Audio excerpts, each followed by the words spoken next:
Assalamualaikum warahmatullahi wabarakatuh. Alhamdulillahirabbil alamin wassalatu wassalamu ala asyrafil mursalin Muhammad wa ala alihi wa sahbihi ajmain. Dulur-dulur seiman yang dirahmati Allah. Hadis Muslim nomor 181. Artinya, diriwayatkan dari Abu Hurairah radhiyallahu anhu dari Nabi sallallahu alaihi wasallam, beliau bersabda, fitrah itu ada 5, yaitu khitan, mencukur rambut, memotong kuku, membersihkan atau menghilangkan bulu ketiak, dan mencukur kumis. Hadis ini juga diriwayatkan oleh Al-Bukhari nomor hadis 5889. Hadis Muslim nomor 182. Artinya, diriwayatkan dari Aisyah radhiyallahu anha, ia berkata, Rasulullah sallallahu alaihi wasallam telah bersabda, ada 10 hal yang termasuk fitrah, yaitu mencukur kumis, membersihkan jenggot, bersiwak, menghirup air dan membersihkan lubang hidung, memotong kuku, membasuh ruas-ruas jari, menghilangkan bulu ketiak, mencukur rambut kemaluan, dan menggunakan air untuk istinja. Zakaria mengatakan, kata Mus'ab, saya lupa yang ke-10, ternyata berkumur. Qutaibah menambahkan, kata Waki, menggunakan air maksudnya untuk istinja. Hadis nomor 183. Artinya, diriwayatkan dari Abdullah bin Umar radhiyallahu anhu bahwasanya Rasulullah sallallahu alaihi wasallam bersabda, aku pernah bermimpi menggunakan siwak. Kemudian ada orang yang menarik perhatianku, yang satu lebih tua dari yang lain. Kemudian aku berikan siwak kepada yang lebih muda. Lalu ada suara yang diperdengarkan kepadaku, utamakan yang lebih tua. Maka aku berikan siwak itu kepada yang lebih tua. Hadis ini juga diriwayatkan oleh Al-Bukhari nomor hadis 246.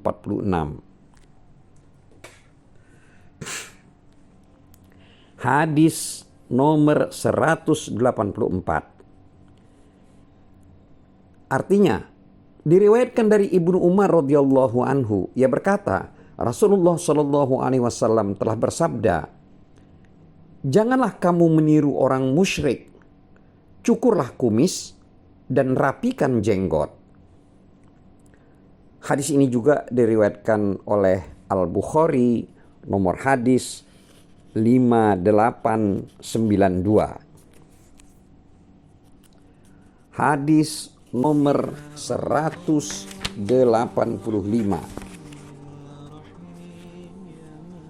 Artinya, diriwayatkan dari Anas bin Malik radhiyallahu anhu, ia berkata, kita diberi batas waktu dalam mencukur kumis, memotong kuku, membersihkan bulu ketiak, dan mencukur rambut kemaluan. Janganlah kita biarkan lebih dari 40 hari. Hadis nomor 186.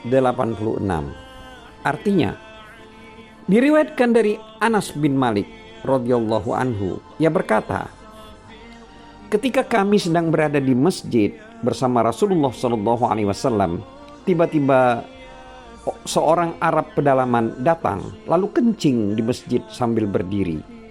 Maka para sahabat Rasulullah sallallahu alaihi wasallam ingin menyingkirkan orang itu. Kata Anas, Rasulullah SAW bersabda, janganlah kalian mengusirnya, biarkanlah dia. Para sahabat pun membiarkan orang tersebut, lalu memberinya nasihat. Sesungguhnya masjid ini tidak boleh digunakan untuk kencing dan kotoran, karena masjid ini hanyalah untuk berzikir kepada Allah Azza wa Jalla, untuk sholat, dan membaca Al-Quran, atau sebagaimana yang disabdakan oleh Rasulullah SAW.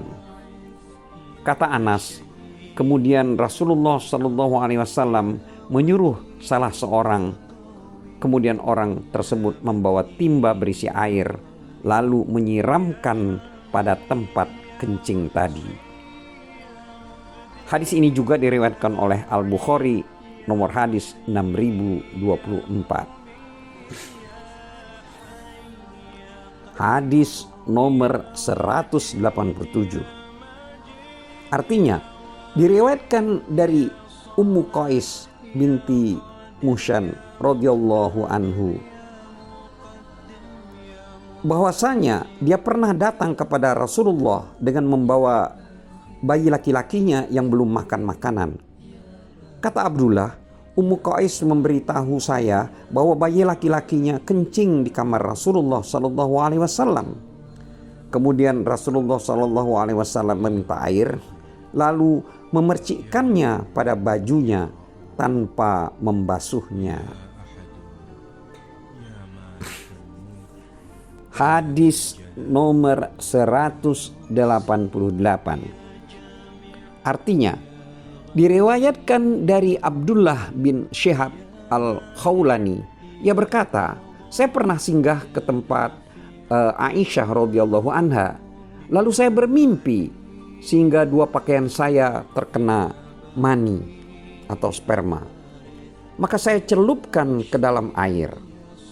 Saya dilihat oleh budak perempuan Aisyah radhiyallahu anha. Lalu dia memberitahu Aisyah. Kemudian Aisyah menghampiri saya dan bertanya, "Mengapa dua pakaianmu kau celupkan seperti itu?" Kata Abdullah bin Syihab, "Saya telah bermimpi sehingga mengeluarkan air mani." Aisyah bertanya, "Apakah kau melihat sesuatu di kedua pakaianmu itu?" Saya menjawab, "Tidak." Kata Aisyah, "Kalau kamu melihat sesuatu, maka kamu harus membasuhnya. Sesungguhnya saya pernah menggosok sperma kering untuk menghilangkannya dari pakaian Rasulullah SAW dengan kuku saya." Hadis ini juga diriwayatkan oleh Al-Bukhari, nomor hadis 223. Hadis nomor 189. Diriwayatkan dari Asma binti Abu Bakar radhiyallahu anha bahwa ia berkata, seorang perempuan datang kepada Nabi lalu bertanya, salah seorang dari kami pakaiannya terkena darah haid, apa yang harus dia lakukan? Rasulullah SAW menjawab, hendaknya ia menggosoknya, kemudian membasahinya dengan air untuk membasuhnya, kemudian digunakan untuk sholat. Hadis ini juga diriwayatkan oleh Al-Bukhari, nomor hadis 227. Wallahu a'lam bissawab. Wassalamualaikum warahmatullahi wabarakatuh.